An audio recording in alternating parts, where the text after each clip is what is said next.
the ride I didn't order that waited outside. At 12:41 a.m., my phone announced a car I hadn't summoned. Your driver is arriving in 2 minutes. Black Camry, plate ending 412. The map showed a blue dot idling in front of our building, pulsing like a question I hadn't asked. Under the driver's name, a single note glowed in gray: pickup, side entrance. I lay on the couch with a book I was pretending to read and watched the dot inch forward, then stop. Beside the map was a name I didn't recognize: Rowan. The account was mine. The card on file was mine. The street under the dot was mine. The ride was not. In the bedroom, Myra slept with a hand under her cheek, the pose of a person who expects to be forgiven by morning. We argued without a topic at dinner, forks music, whether the basil belonged in the sauce or on it. It was one of those fights that only happens in houses with love, no villain, just friction. We did the thing we do when we run out of civilized language: separate rooms, shared sulk. At 12:44, the phone vibrated again. Your driver is waiting. I got up, moved the blind with 2 fingers, and saw the black Camry idling by the hydrant. The driver leaned forward into his phone's glow and then looked up at our windows the way people look for lights they're not sure they want to see. I went downstairs barefoot because the elevator has seen worse. The driver rolled down the window when he saw me. "For Rowan?" he asked. "Not tonight," I said. "Are you sure you're at the right address?" He held up his screen, and there we were. My street, my building, my name, E. Bloom, under account holder. Under rider, Rowan. Under notes, side entrance, please don't ring. "Cancel," I said. "No show." He shrugged the way professionals do when the world refuses to cooperate, and tapped. "You'll still get the fee," he warned. "App's a priest that takes tithe either way." He drove off. I stared at the hydrant until it felt like an accomplice. Back upstairs, I scrolled through the ride history and found nothing new. The ghost ride hadn't posted. I tapped into settings and discovered something I should have remembered: family profiles, enabled. Myra and I had added the feature months ago to keep my late meetings from stranding her at groceries with melting butter. Under users was Myra's email, and another profile name I didn't expect: Rowan Temporary. It had my card attached and permissions to book without notifications. It had been added 3 weeks ago. By whom, the app didn't say. Apps rarely like to identify their mischievous gods. At 12:57, I switched the phone to airplane mode and lay there listening to the building settle. Outside, the street bleated and sighed. In the bedroom, Myra turned over and said my name into her pillow the way a person says a password in the wrong room. I moved to the doorway and watched her sleep. Forgiveness, if you need a definition, looks like that: a person asleep in the house you're still choosing. I didn't wake her. I watched the ceiling until it stopped auditioning for thunder. Morning made everything look like administration. I am a systems analyst. People pay me to name where their stories leak. I toggled off family profiles, changed the card, set the rule: all rides require approval. It felt like putting a gate on a yard that wasn't fenced yesterday. It felt both safe and small. Myra padded in with the sleep still on her face and a book of freshman essays under her arm. She teaches teenagers how to make sentences that can hold water. She knows where to put the hinge so a line can bend without breaking. She saw my phone on the table between us and the app open, and my mouth doing that tight thing it does when it refuses to lie. "What does the city want from us now?" she asked, pouring coffee. "A car came for me at 12:44, I said. "For Rowan. Note said side entrance on our account." The angle of her shoulders changed by a degree only long study reveals. It wasn't guilt, it was posture. "It shouldn't have," she said. Rowan is a committee person. He thinks calendar invites our romance. Why is he on our profile? I added him to get home from a donor dinner because my phone died, she said, not doing the little panic flail. Honest people skip that. I should have removed him. I didn't. He must have thought that he could order a car to our door at midnight, I said, evenly, the way a person cuts a thing to see what it's made of. She set the coffee down with care. I'll fix it, she said, and I'll fix the part of me that thought borrowing our life would be cheaper than admitting I needed help. I can fix the setting, I said. The other part requires more than a toggle. Her mouth did the curve that means, agreed. At lunch, I walked to Loom because that's where all my better questions like to stretch. The air smelled like oranges and ambition. Anna stood behind the counter with her sleeves rolled, the scar on her wrist a pale healed moon. She handed me water without being asked. You have the posture of a man whose app thinks it's a plot device, she said. It sent a car to my house for a man who is not me, I said. Rowan, she said, and I didn't ask how she knew. The city is small and names have a way of announcing themselves. He tried the same trick with a poet, she added. It didn't go well for him. I'm trying to decide whether to make a scene, I admitted. Scenes are efficient, she said, but intimacy is thorough. Mara's in the corner, she likes thorough. Mara sat under the window with her red scarf folded into compliance and a notebook flattened by a rubber band. She looked up the way a violin looks up, calm, tuned, unafraid of work. Spectacle or intimacy? She asked before I opened my mouth. I know the party line, I said, dropping into the chair. Intimacy. Good, she said. Spectacle is candy. Intimacy is bread.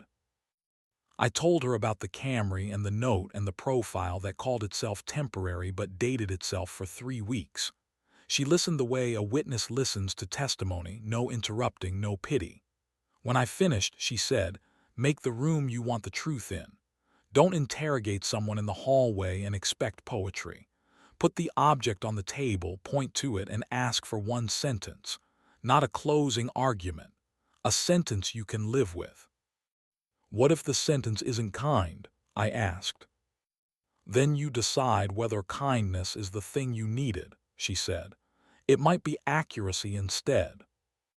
At home at 6, I set my phone on the table, open to the profile list. Me, Myra, and the temporary.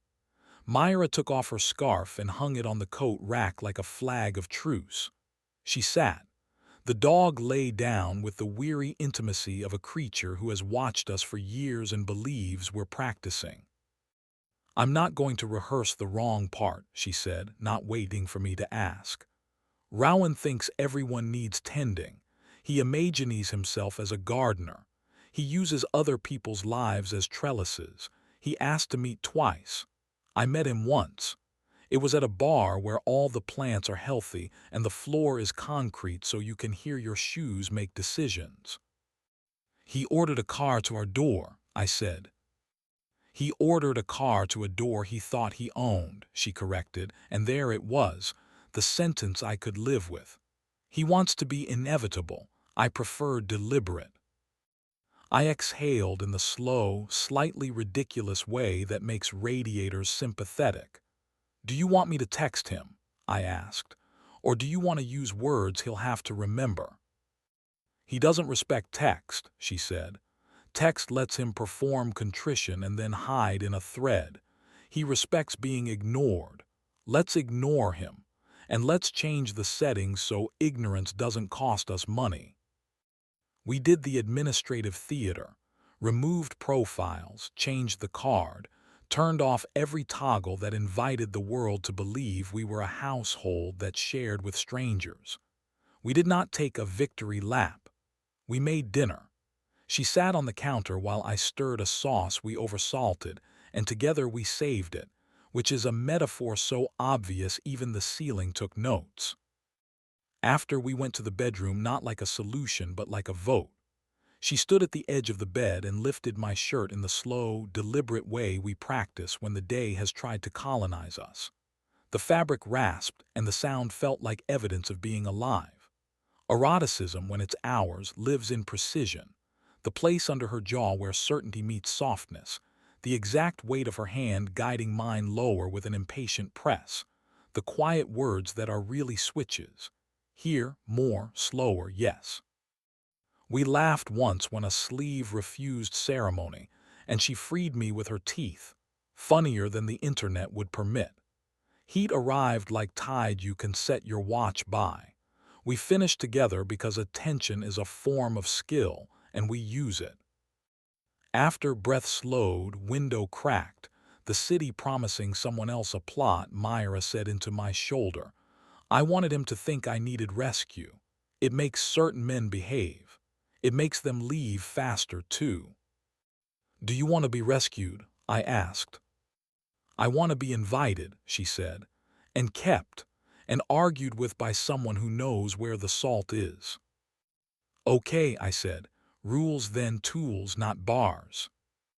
We wrote them with a cheap pen on the back of a museum envelope because paper makes things brave. Rule 1. No temporary profiles.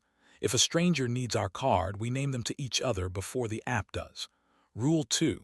If a ride comes to our door that neither of us ordered, we treat it like a fire alarm. Lights on, door open, we speak.